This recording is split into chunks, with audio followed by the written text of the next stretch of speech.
सरकार हमारे किसानों, श्रमिकों, एंटरप्रेन्योर्स, उद्यमी, निर्यातकों, सूक्ष्म, लघु और मध्यम उद्योगों और उद्योग जगत के सभी हितधारकों के कल्याण की रक्षा और संवर्धन को सर्वोच्च महत्व देती है। हम अपने राष्ट्रीय हितों को सुरक्षित करने और आगे बढ़ाने के लिए सभी आवश्यक कदम उठाएंगे।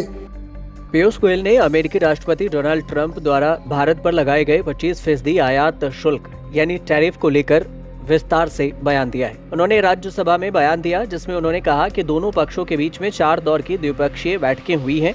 समझौते को अंतिम रूप देने के लिए कई अहम बैठकें अभी बाकी हैं। आयात पर 10 से 15% टैरिफ की बात की गई थी। द्विपक्षीय व्यापार समझौते पर भी बातचीत हुई थी। पीयूष गोयल ने कहा कि दोनों पक्षों के बीच में 4 दौर की द्विपक्षीय बैठकें हुई। समझौते को अंतिम रूप देने के लिए कई अहम बैठकें बाकी है और हम जल्द ही इस पर फैसला ले लेंगे। सुनिए उन्होंने क्या कुछ कहा। 2047 चेयरमैन सर, आत्मनिर्भरता की ओर भारत आत्मविश्वास के साथ बढ़ रहा है। बहुत बहुत धन्यवाद। अंग्रेजी में भी, हिंदी में पढ़ना चाहिए। अंग्रेजी में भी पढ़ना चाहिए। अंग्रेजी पढ़ लिया, अंग्रेजी पढ़ा, हिंदी में भी पढ़ना चाहिए। मैं पीछे से पढ़, आप जहां से पढ़ना होता।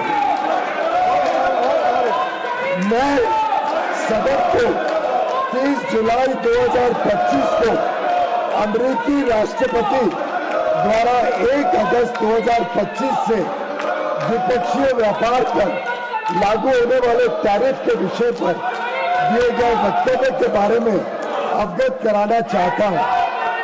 2 अप्रैल 2025 को अमेरिकी राष्ट्रपति ने रेसिप्रोकल टैरिफ पर एक एग्जीक्यूटिव ऑर्डर जारी किया था, जिसके तहत अपने व्यापारिक साझेदारों से आयात पर 10% से 50% तक एडिशनल ड्यूटी लगाने की बात कही गई थी।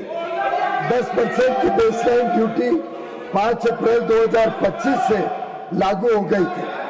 भारत पर एडिशनल ड्यूटी 10% के बेसलाइन टैरिफ सहित कुल 26% की घोषणा की गई थी। मूल रूप से full country specific additional tariff 9 अप्रैल 2025 से प्रभावी होने वाला था, लेकिन इसे शुरू में 10 अप्रैल 2025 को 90 दिन के लिए स्थगित कर दिया गया और बाद में 1 अगस्त 2025 तक और बढ़ा दिया गया। सभापति महोदय, भारत और अमेरिका ने मार्च 2025 में एक न्यायपूर्ण, संतुलित और पारस्परिक रूप से लाभकारी द्विपक्षीय व्यापार समझौते BTA के लिए बातचीत शुरू की, जिसका लक्ष्य 2025 के फॉल यानी अक्टूबर-नवंबर 2025 तक समझौते के पहले चरण को पूरा करना था।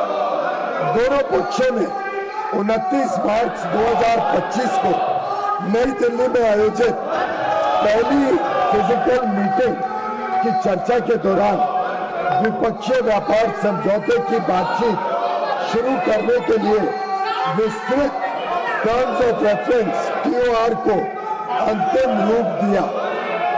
इसके बाद दोनों पक्षों के बीच नई दिल्ली और वाशिंगटन DC में 4 दौर में फिजिकल मीटिंग हुई है, ताकि निर्धारित टर्म्स ऑफ रेफरेंस के अनुसार द्विपक्षीय व्यापार समझौते के अंतिम रूप के लिए काम किया जा सके। इसके अलावा दोनों पक्षों के बीच कई वर्चुअल बैठकें भी हुई है। अध्यक्ष महोदय, सरकार हालिया घटनाक्रम से होने वाले प्रभावों का परीक्षण कर रही है। वाणिज्य एवं उद्योग मंत्रालय निर्यातकों और उद्योग सहित सभी हितधारकों से संवाद कर इस विषय पर उनके आकलन की जानकारी ले रहा है।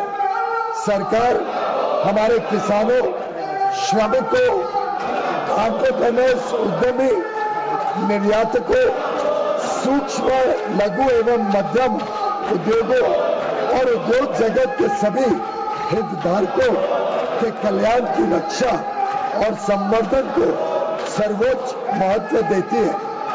हम अपने राष्ट्रीय हितों को सुरक्षित करने और आगे बढ़ाने के लिए सभी आवश्यक कदम उठाएंगे।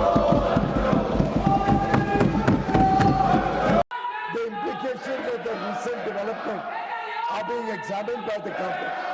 The Ministry of Commerce and Industry is engaged with all stakeholders, including exporters and industry, for taking feedback of their assessment of the situation.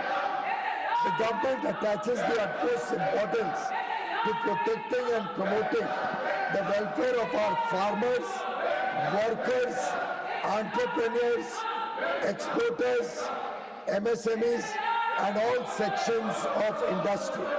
We will take all necessary steps to secure and advance our national interest. अब सरकारी सूत्रों का कहना है कि फिलहाल Bharat America की 25% इस टैरिफ के जवाब में कोई पलटवार नहीं करेगा। सूत्रों ने यह भी बताया है कि सरकार इससे घबराई नहीं है। इस पर जो भी प्रतिक्रिया होगी वो शांति से और रणनीति के तहत केवल बातचीत के जरिए ही लिया जाएगा। ब्यूरो रिपोर्ट, न्यूज़ तक।